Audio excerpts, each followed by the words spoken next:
Dengan sanadnya Imam Muslim meriwayatkan daripada Abi Humaid As-Sa'idi, beliau berkata Rasulullah sallallahu alaihi wasallam telah melantik seorang lelaki dari Gua Asd ataupun Uzd, yuqalu lahu, dipanggil ataupun dikenali dia dengan Ibnu Lutbiyah.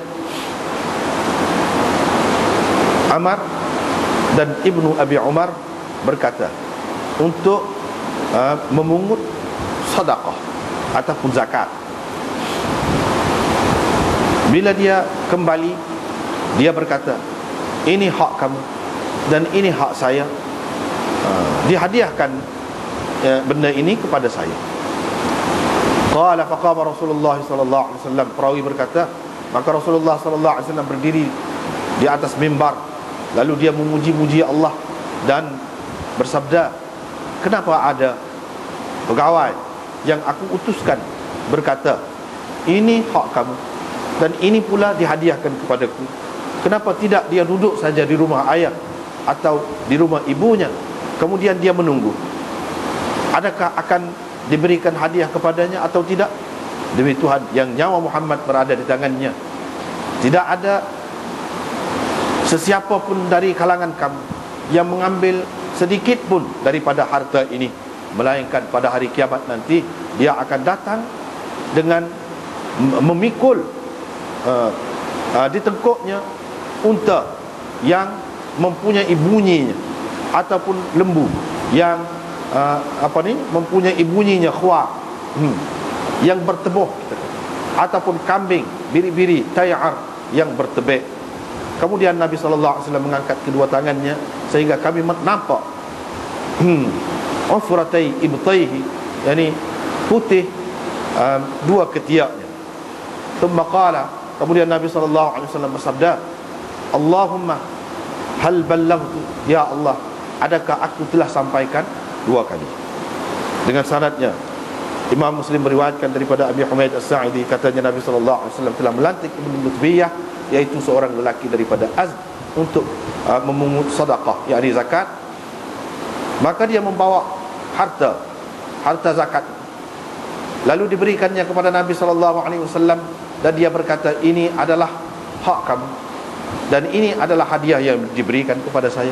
Maka Nabi sallallahu alaihi wasallam berkata, kenapa dia tidak duduk di rumah ayahnya ataupun ibunya dan ibunya, lalu melihat ataupun menunggu adakah akan diberikan hadiah kepada engkau ataupun tidak? Kemudian Nabi sallallahu alaihi wasallam berdiri untuk memberi ucapan. Kemudian perawi menyebutkan sama dengan makna hadis yang telah dikemukakan oleh Sufyan, yakni sebelum ini. Dengan sanadnya Imam Muslim meriwayatkan daripada Abi Humaid As-Sa'idi, katanya Rasulullah sallallahu alaihi wasallam telah melantik seorang lelaki dari puak Azd untuk memungut zakat Bani Sulaim.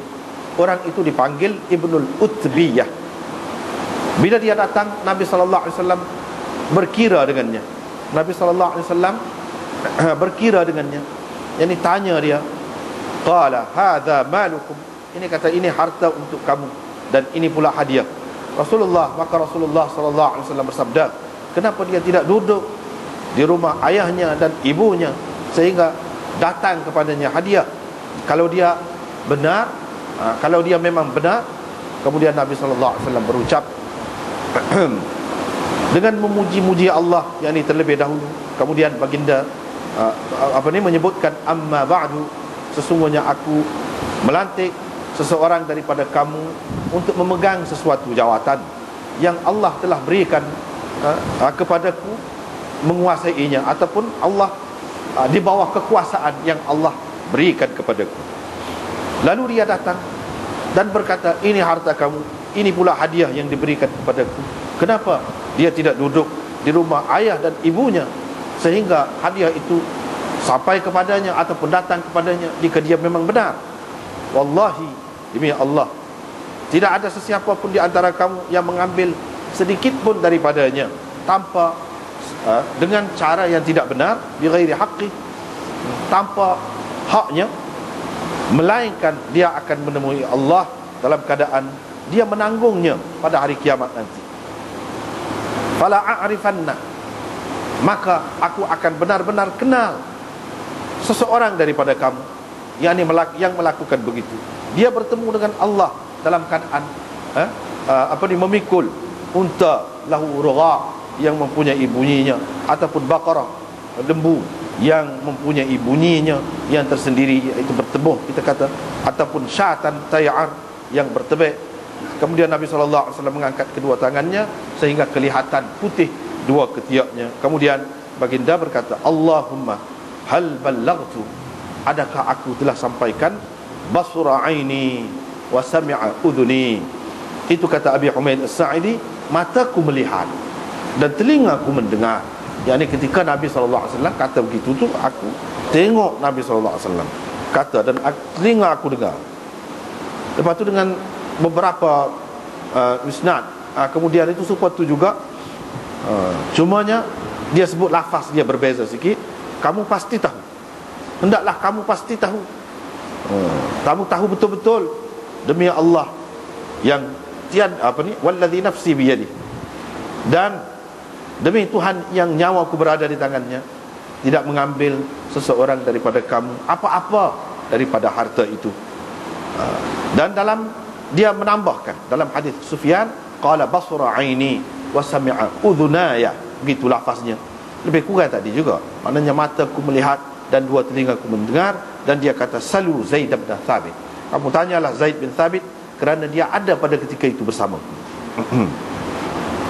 Dengan sanadnya Imam Muslim meriwayatkan daripada Abi Humaid As-Sa'idi bahawa Rasulullah sallallahu alaihi wasallam telah melantik seseorang untuk memungut zakat. Maka dia membawa banyak harta benda, dan dia mula berkata, ini hak kamu, dan yang ini dihadiahkan kepadaku. Fadzakara nahwahu, lalu perawi menyebutkan sama seperti makna hadis yang tersebut sebelum ini. Urwah berkata, maka saya berkata kepada Abi Humaid As-Sa'idi, adakah engkau telah mendengar daripada Rasulullah sallallahu alaihi wasallam? Beliau menjawab, min fihi ila udhuni, dari mulut baginda ke telinga saya. Dengan sanadnya Imam Muslim meriwayatkan daripada Adi bin Amira Al-Kindi, beliau berkata, saya telah mendengar Rasulullah sallallahu alaihi wasallam bersabda, sesiapa yang kami lantik dari kalangan kamu untuk sesuatu jawatan, maka dia menyembunyikan sepucuk jarum ataupun yang kurang lagi daripada itu, kana ghululan, itu bermakna pengkhianatan. Itu berarti pengkhianatan. Ya'ti bihi, yang dia akan bawa pada hari kiamat nanti. Qala, perawi berkata, faqama ilaihi rajulun aswad, maka ada seorang lelaki yang hitam warnanya, warna kulitnya, dari kalangan Ansar bangun pergi berjumpa dengan Nabi sallallahu alaihi wasallam.